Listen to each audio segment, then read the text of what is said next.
السلام علیکم دوستو، ڈاکٹر ذاکر نائک صاحب نے مودی کو چیلنج کیا ہے، جو کہ آج کی اس ویڈیو میں ہم آپ کو بتائیں گے۔ شدت پسند ہندوؤں کی جانب سے ڈاکٹر ذاکر نائک صاحب پہ الزام تھا کہ آپ کی تقاریر سننے کی وجہ سے لوگ زیادہ متاثر ہو رہے ہیں، اسی وجہ سے سری لنکا، انڈیا اور بنگلہ دیش میں پیس ٹی وی کو بین کر دیا گیا۔ اور یہ بھی یاد رہے کہ ڈاکٹر ذاکر نائک صاحب انڈیا کو مطلوب ہیں اور ڈاکٹر ذاکر نائک صاحب اس وقت مستقل ملیشیا میں مقیم ہیں، اور یہ ڈاکٹر ذاکر نائک صاحب کا انڈیا چھوڑنے کے بعد کا پہلا انٹرویو تھا۔ اور ذہن میں رہے کہ ڈاکٹر ذاکر نائک صاحب نے انڈیا کو 2016 میں چھوڑا تھا، لہذا ایک نیوز اینکر لڑکی نے ڈاکٹر ذاکر نائک صاحب سے عجیب سوال کیا کہ ہندو شدت پسندوں نے ڈھاکہ، کیرلا اور سری لنکا کے واقعات میں آپ کا نام کیوں لیا، جس وجہ سے ڈاکٹر صاحب نے مودی کو کئی چیلنج کر ڈالے۔ مزید ڈسکس کرنے سے پہلے اس ویڈیو کو لائک کریں اور چینل کو سبسکرائب کر کے بیل آئیکن پہ ضرور کلک کریں۔ جواب میں ڈاکٹر ذاکر نائک صاحب نے اس نیوز اینکر کو کہا کہ ایسے لوگ 100% محمد صلی اللہ علیہ وسلم سے متاثر ہوتے ہیں کہ میری ذات سے متاثر نہیں ہوتے۔ تو پھر ڈاکٹر ذاکر نائک صاحب نے دوبارہ فرمایا کہ تو جب یہ لوگ سب سے زیادہ محمد صلی اللہ علیہ وسلم کی ذات سے متاثر ہوتے ہیں تو آپ کیا سمجھتی ہیں کہ محمد صلی اللہ علیہ وسلم نے فرمایا ہوگا کہ خودکش حملہ کرو؟ ہرگز نہیں فرمایا۔ پہلے بھی اس کا جواب میں اپنی کتاب میں دے چکا ہوں کہ محمد صلی اللہ علیہ وسلم نے کہیں بھی نہیں فرمایا کہ آپ معصوم اور بے گناہ لوگوں کا قتل کرو۔ میں دوبارہ اس بات کو کہتا ہوں کہ محمد صلی اللہ علیہ وسلم نے کہیں بھی نہیں فرمایا، کیونکہ محمد صلی اللہ علیہ وسلم کا درجہ بہت اونچا ہے، میں ان کا موازنہ کر ہی نہیں سکتا ہوں، بلکہ یہ بات تو تمام مذہبی اسکالرز جانتے ہیں، چاہے وہ ہندو ہوں، چاہے وہ عیسائی ہوں، چاہے وہ مسلمان ہوں، چاہے وہ یہودی ہوں، سب کے علماء اور اسکالرز جانتے ہیں اور محمد صلی اللہ علیہ وسلم کی شہرت کو بھی جانتے ہیں۔ وہ کیسے فرما سکتے ہیں کہ آپ خود کش حملہ کرو؟ اور یہ سارا اللہ تعالیٰ کی مہربانی کی وجہ سے ہوا، نہ کہ میری وجہ سے، کہ اللہ تعالیٰ نے ہندوؤں کے دل میں یہ بات ڈالی کہ اللہ ایک ہے اور اس کا کوئی شریک نہیں ہے، اور محمد صلی اللہ علیہ وسلم اللہ تعالیٰ کے آخری پیغمبر اور رسول ہیں۔ اور جن غیر مسلم اسکالرز نے محمد صلی اللہ علیہ وسلم کی تعریف کی وہ اور بھی مشہور ہوئے۔ یہ لوگ مجھے میرے فالوورز سے توڑ رہے ہیں تاکہ ان تک میری بات ہی نہ پہنچے۔ میں چیلنج کرتا ہوں کہ کسی شخص نے بھی یہ نہیں کہا کہ میں ڈاکٹر ذاکر نائک سے متاثر ہوں، اور وہ یہ بھی کہہ رہا ہو کہ ڈاکٹر ذاکر نائک نے کہا ہو کہ معصوم لوگوں کا قتل عام کرو۔ اگر وہ ایسا کہتا ہے تو وہ جھوٹ بول رہا ہے، اور وہ حقیقت میں یہ بات انڈین تفتیشی اداروں اور مودی کے لیے کر رہا ہے۔ اگر وہ شخص یہ بات کرتا ہے کہ میں ڈاکٹر ذاکر نائک نے ایسا کہا ہے تو ثبوت دو کہ میں نے کہاں لکھا ہے اور میں نے کس جگہ پہ کہا ہے۔ تو پھر اس نیوز اینکر عورت نے سوال کیا کہ اگر آپ بے گناہ ہیں تو پھر انڈیا واپس کیوں نہیں آتے اور قانون کا سامنا کیوں نہیں کرتے؟ تو جواب میں ڈاکٹر ذاکر نائک صاحب نے فرمایا کہ اگر کوئی مجھے یقین دلائے کہ میرا انڈیا واپس جانا فائدہ مند رہے گا تو میں آج ہی واپس چلا جاؤں گا، لہٰذا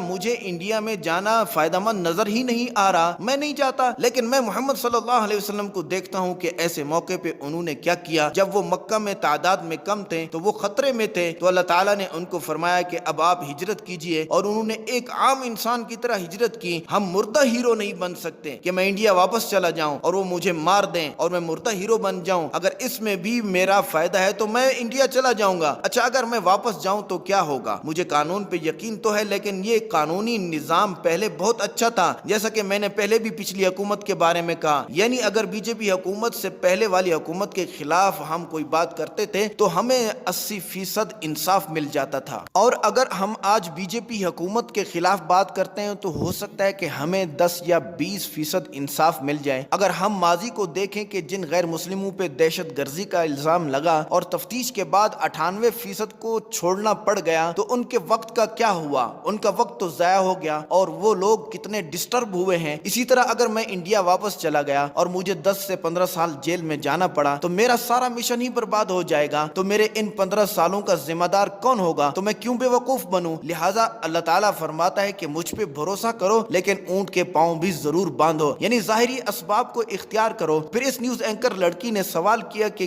کیا آپ کو انڈین قانون پہ بھروسہ ہے یا پھر آپ سمجھتے ہیں کہ قانون میں کوئی تبدیلی لائی جا سکتی ہے؟ جواب میں ڈاکٹر ذاکر نائک صاحب نے فرمایا کہ انڈیا کے قانون میں کوئی بھی ایسی شک نہیں کہ مسلمانوں کو کسی ایسے کام پہ آپ مجبور کریں جو مسلمانوں کے مذہب میں حرام ہو، اور اسی طرح کسی ایسے کام سے مسلمانوں کو روک نہیں سکتے جو ان پر فرض ہو۔ مثال مثال کے طور پہ مسلمانوں پہ 5 وقت کی نماز فرض ہے تو انڈین گورنمنٹ نہیں کہہ سکتی کہ نماز مت پڑھو۔ اگر انڈین گورنمنٹ مسلمانوں کو کہتی ہے کہ نماز مت پڑھ تو مسائل تو ہوں گے۔ انڈیا کی کچھ ریاستیں کہتی ہیں کہ گائے کا گوشت مت کھاؤ، اور اسلام بھی گائے کا گوشت کھانا فرض نہیں ہے، اور اسلام میں بھی گائے کا گوشت کھانا فرض نہیں، تو مسلمانوں کو گائے کا گوشت کھانے سے رکنا چاہیے۔ ضروری نہیں کہ وہ گائے کو ذبح کریں اور ہندو کو تکلیف دیں۔ تو پھر اس نیوز اینکر نے ڈاکٹر ذاکر نائک صاحب سے سوال کیا کہ کل اگر انڈیا میں حکومت تبدیل ہو جاتی ہے تو کیا آپ واپس آئیں گے انڈیا؟ تو ڈاکٹر ذاکر نائک صاحب نے فرمایا کہ نہیں، ایسا نہیں ہو سکتا۔ اگر حکومت تبدیل بھی ہو جاتی ہے تو بھی وہ میرے اوپر الزامات لگائے گی، اور یہ بھی الزام لگائے گی کہ ڈاکٹر ذاکر نائک کانگریس کی حمایت میں ہے اور کانگریس میری حمایت میں ہے۔ میں ہر بات کا آپ کو ثبوت دے سکتا ہوں اور میرے پاس سارے ثبوت محفوظ ہیں۔ تو پھر اس نیوز اینکر نے کہا کیا آپ کو بی جے پی سے کوئی ڈر ہے کیونکہ وہ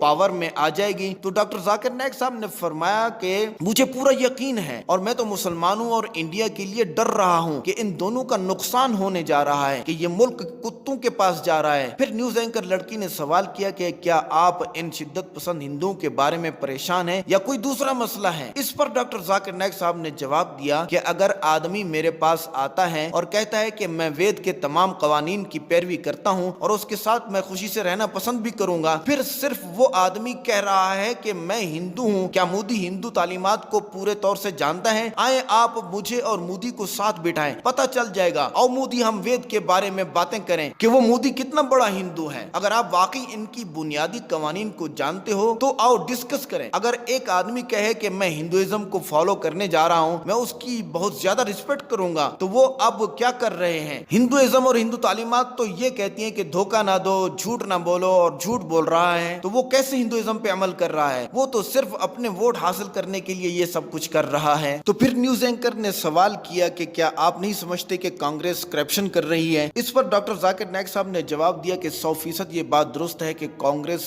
کرپشن کر رہی ہے۔ جس وقت کی میں بات کر رہا ہوں اس وقت کانگریس اچھی تھی۔ میں یہ کہنا چاہ رہا ہوں کہ 2 برے لوگوں میں سے ایک تھوڑا کم ہے۔ اگر کانگریس اچھی ہوتی تو بابری مسجد برباد نہ ہوتی۔ کانگریس کہتی ہے کہ ہم نے یہ فیصلہ لیا ہے اور ہم اور آپ اس کی اصل حقیقت نہیں بتا سکتے کیونکہ ہم پر پریشر ہے یا ہم ڈرتے ہیں، ایسا نہ ہو کہ ہم ووٹ ہی حاصل نہ کر پائیں۔ اگر حکومت بدلتی ہے اور ایک بہتر طریقے سے بدلتی ہے اور سابقہ تمام چیزیں درست ہو جاتی ہیں اور انصاف ملنے کی امید واپس آ جاتی ہے تو ہم اپنا کیس لڑیں گے، اسی صورت میں لڑیں گے جب وہ اس بات پہ متفق ہو جائیں کہ وہ میرے وکیل کے کیس کو رد نہیں کریں گے تو ہم کیس چلائیں گے۔ پھر اس نمرتا لڑکی نے سوال کیا لیکن آپ تو کھلے ذہن کے مالک ہیں، پھر تو آپ آ جائیں۔ تو جواب میں ڈاکٹر ذاکر نائک صاحب نے فرمایا کہ جی ہاں، میں کھلے ذہن کا مالک ہوں، میرے واپس آنے کے مواقع ہیں، مگر بی جے پی کی حکومت میں میرے کوئی چانس نہیں۔ تو پھر نیوز اینکر نے کہا کہ آپ کے بیانات پہ جو الزامات لگائے جا رہے ہیں تو کیا آپ ان الزامات کی وجہ سے اپنے بیان یا تقریر کا طریقہ کار بدل دیں گے؟ تو جواب میں ڈاکٹر ذاکر نائک صاحب نے فرمایا نہیں، ہرگز نہیں، یہ اسلامی بیانات ہیں، بدل نہیں سکتے، یہ عوام کے فائدے میں ہیں اور عوام کے فائدے کے لیے ہیں۔ جو چیزیں بدل سکتی ہیں وہ بدلیں گے، عوام کا اس میں فائدہ ہے تو میں بدلوں گا، ورنہ نہیں۔ اگر کوئی میرے بیانات کو غلط ثابت کر دے تو میں تبدیل کروں گا۔ میں یہ نہیں کہہ رہا کہ میں ہی درست ہوں لیکن آپ کے پاس ثبوت نہیں۔ دوستو، ڈاکٹر ذاکر نائک صاحب کی دلیری کو سلام ہے، بڑی ہی دلیری سے بات کرتے ہیں۔ کبھی آپ غور کریں تو 20 لاکھ کے مجمع میں ڈاکٹر ذاکر نائک صاحب کو بولتے ہوئے دیکھیں تو جرت نظر آئے گی آپ کو۔ آخر یہ جرت آئی کہاں سے کہ مودی کو بھی چیلنج کر ڈالا؟ یہ جرت ایمان کی جرت ہے، اور ایمان کی جرت کہاں سے آتی ہے؟ وہ آتی ہے سچ کا ساتھ دینے سے، اور سچ اور سچا کون ہے؟ وہ قرآن اور اسلام ہے اور ہمارا خدا ہے۔ تو ڈاکٹر ذاکر نائک صاحب کی جرت اس سچائی کا ساتھ دینے کی وجہ سے ہے جو سچائی تمام مذاہب کی کتابوں میں لکھی ہوئی ہے کہ خدا ایک ہے، اس کا کوئی شریک نہیں، اور محمد صلی اللہ علیہ وسلم اللہ کے آخری رسول اور پیغمبر ہیں۔ ویسے مودی نے مسلمانوں اور خاص کر ڈاکٹر ذاکر نائک صاحب کے خلاف بڑی بڑی چالیں چلی ہیں اور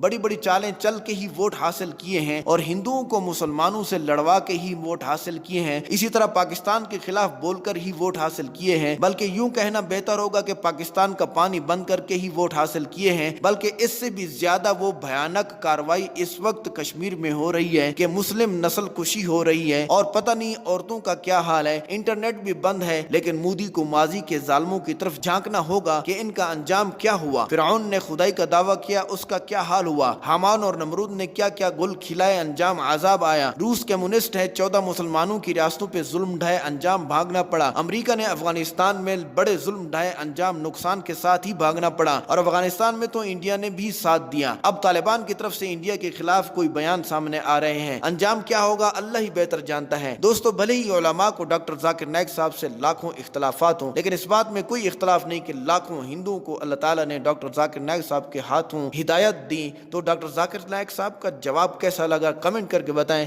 اس ویڈیو کو لائک کر کے شیئر ضرور کریں۔ شکریہ، السلام علیکم۔